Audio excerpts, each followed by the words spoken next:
story that I want to be reading to you tonight is actually one of my favourite fairy tales. It's Rumpelstiltskin.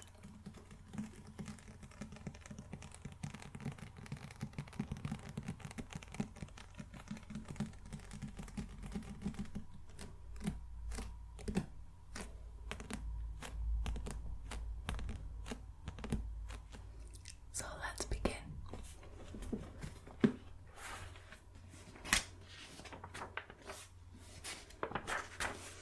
Let's have a look.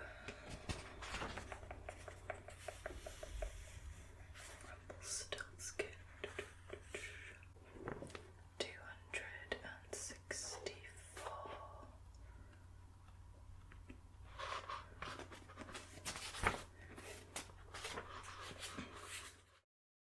Once there was a miller who was poor but who had a beautiful daughter.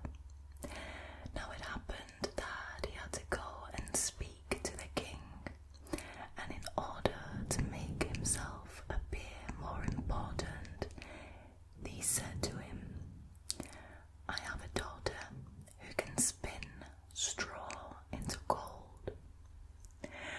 The king said to the miller, "That is an art which pleases me well.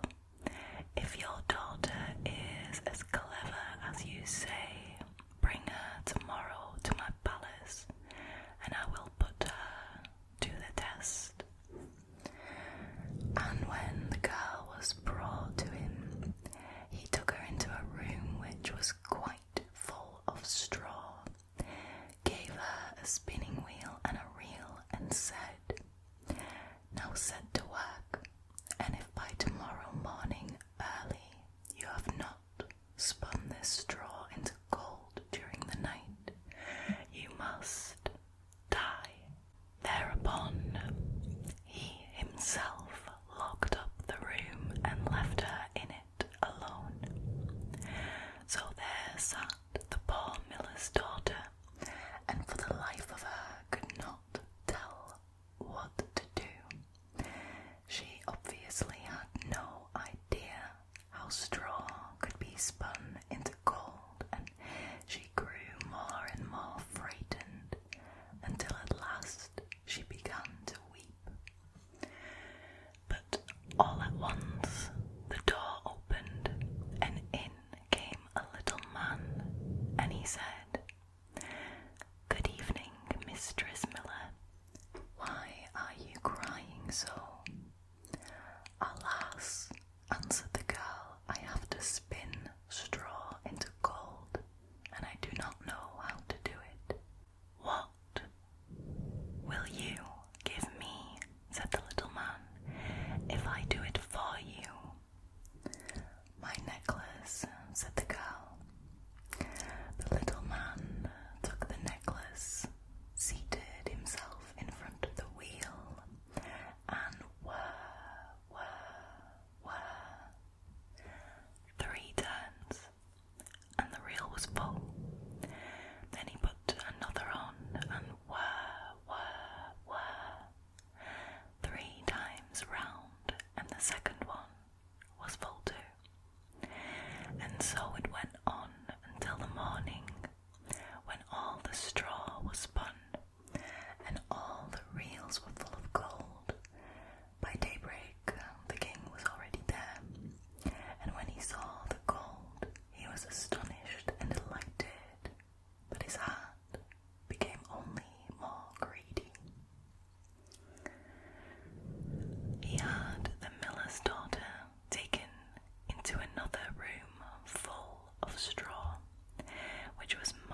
had spun all the straw into glittering gold.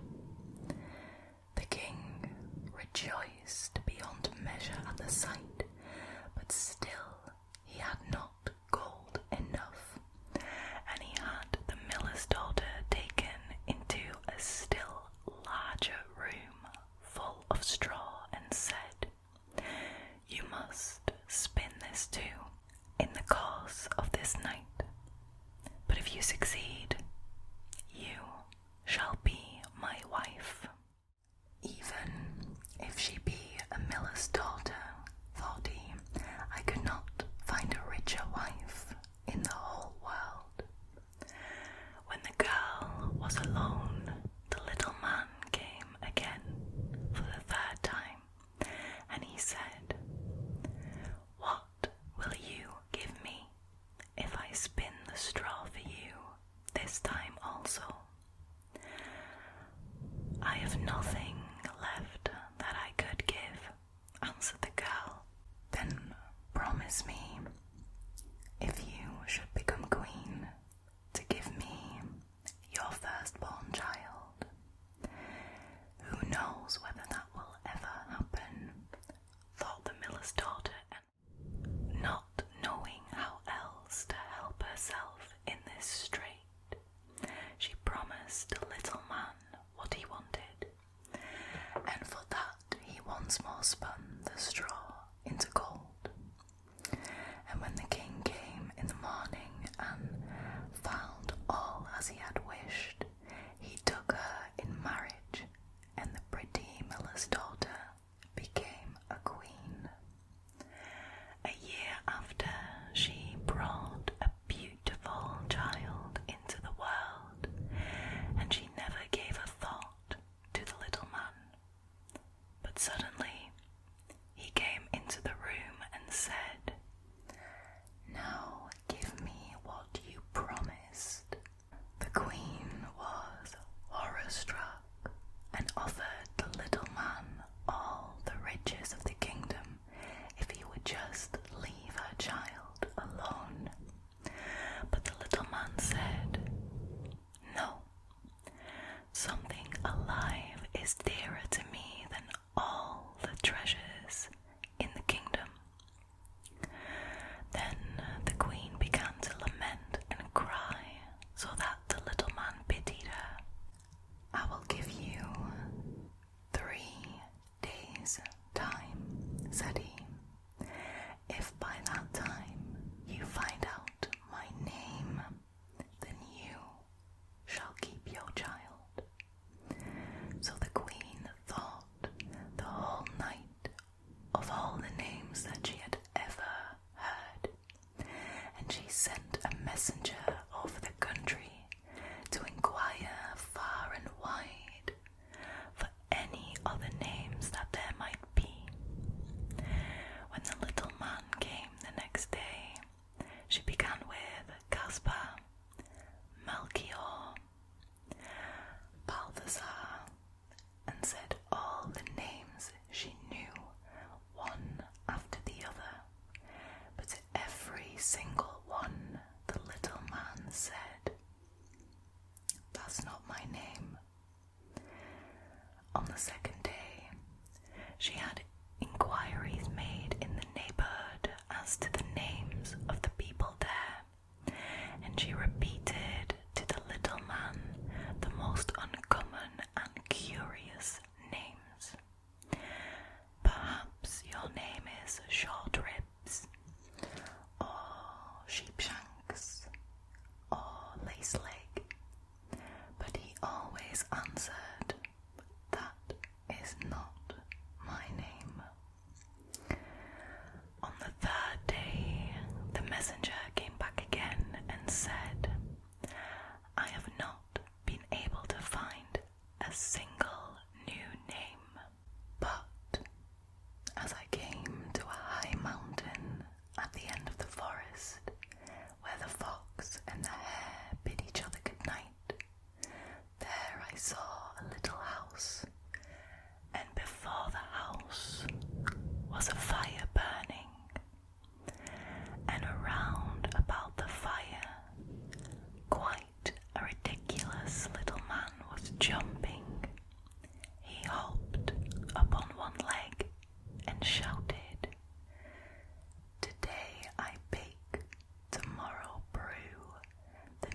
was the story of Rumpelstiltskin. I really, really like this story. I have read it 1,000 times. I have heard it even more, but I still like it every time I read it or every time I hear it. The next story that I want to tell you is Rapunzel. Rapunzel 73.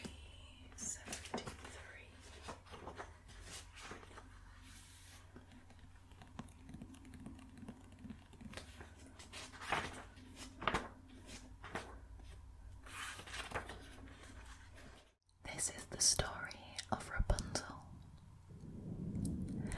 There were once a man and a woman who had long in vain wished for a child. I think that a lot of stories, a lot of fairy tales begin like this. I've noticed this. I don't know if it's just me, but at length the woman hoped that God was about to grant her desire. These people had a little window at the back of their house from which a splendid garden could be seen, which was full of the most beautiful flowers and herbs. It was, however, surrounded by a high wall, and no one dared to go in it, because it belonged to an enchantress who had great power and was dreaded by all the world. One day, the woman was standing by this window and looking down into the garden when she saw a bed which was planted with the most beautiful rampion, which is Rapunzel, and I think it is a type of lettuce or cabbage. And it looked so fresh and green that she longed for it, and she had the greatest desire to eat some. This desire increased every day, and as she knew that she could not get any, she quite pined away and began to look pale and miserable. Then her husband was alarmed and asked, "What ails you, my dear wife?" "Ah," she replied, "if I can't eat some of the rampion, or Rapunzel, which is in the garden behind our house, I shall die." Which is a tad bit dramatic, if you ask me. The man who loved her very much thought, "Sooner than let your wife die, bring her some of the rampion yourself, let it cost what it will." At twilight, he clambered down over the wall into the garden of the enchantress. He then hastily clutched a handful of rampion and took it to his wife. She at once made herself a salad of it and ate it greedily. It tasted so good to her, so very good, that the next day she longed for it 3 times as much as before. If he was to have any rest, her husband must once more descend into the enchantress's garden. In the gloom of the evening, therefore, he let himself down again. But when he had clambered down the wall, he was terribly afraid, for he saw the enchantress standing before him. "How can you dare," she said with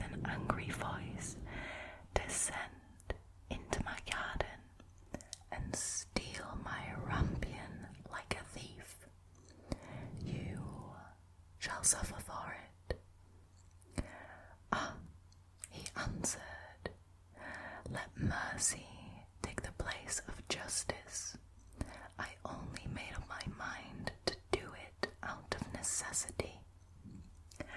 My wife saw your rampion through the window and felt such a longing for it that she would have died if she had not gotten some to eat. Then the enchantress allowed her anger to be softened and said to him, "If the case be as you say, I will allow you to take away with you as much rampion as you will. Only I make one condition. You must give me the child which your wife will bring into the world. It shall be well treated, and I will care for it like a mother." The man in his terror consented to everything, and when the woman was brought to bed, the enchantress appeared at once, gave the child the name of Rapunzel, and took it away with her. Rapunzel grew into the most beautiful child under the sun. When she was 12 years old, the enchantress shut her into a tower which lay in the forest, and it had neither stairs nor a door, but quite at the top was a little window. When the enchantress wanted to go in, she placed herself beneath it and cried, "Rapunzel, Rapunzel, let your hair to me." Rapunzel, she had magnificent long hair, fine as spun gold, and when she heard the voice of the enchantress, she unfastened her braid dresses, wound them round one of the hooks of the window above, and then the hair fell 20 ells down. I don't know what ells are. And the enchantress climbed up by it. I'm guessing they're just trying to say that it was a tall tower and her hair went all the way down. After a year or two, it came to pass that the king's son rode through the forest and passed by the tower. Then he heard a song, which was so charming that he stood still and listened. Of course, this was Rapunzel, who, in her solitude, passed her time in letting her sweet voice resound. The king's son wanted to climb up to her and looked for the door of the tower, but none was to be found. He rode home, but the singing had so deeply touched his heart that every day he went out into the forest and listened to it. Once when he was thus standing behind a tree, he saw that an enchantress came there, and he heard how she cried, "Rapunzel, Rapunzel, let down your hair." Then Rapunzel let down the braids of her hair, and the enchantress climbed up to her. "If that is the ladder by which one mounts, I too will try my fortune," he said. And the next day, when it began to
and she said, "I will willingly go away with you, but I do not know how to get down.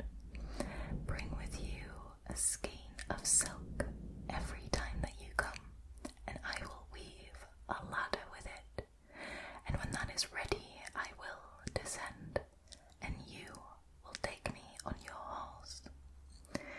They agreed that until that time he should come to her every evening, for the old woman came by day.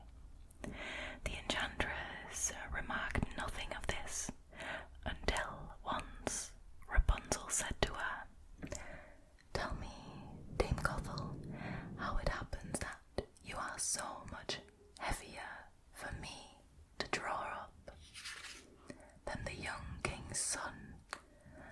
"Oh, Rapunzel, he is with me in a moment." "You wicked child," cried the enchantress, "what do I hear you say? I thought I had separated you from all the world, and yet you have deceived me." In her anger she clutched Rapunzel's beautiful tresses, wrapped them twice around her left hand, seized a pair of scissors with the right, and snip, snap, they were cut off, and the lovely braids lay on the ground. And she was so pitiless that she took poor Rapunzel into a desert where she had to live in great grief and misery. On the same day that she cast out Rapunzel, however, the enchantress fastened the braids of hair which she had cut off to the hook of the window, and when the king's son came and cried, "Rapunzel, Rapunzel, let down your hair," she let the hair down. The king's son ascended, but instead of finding his dearest Rapunzel, he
some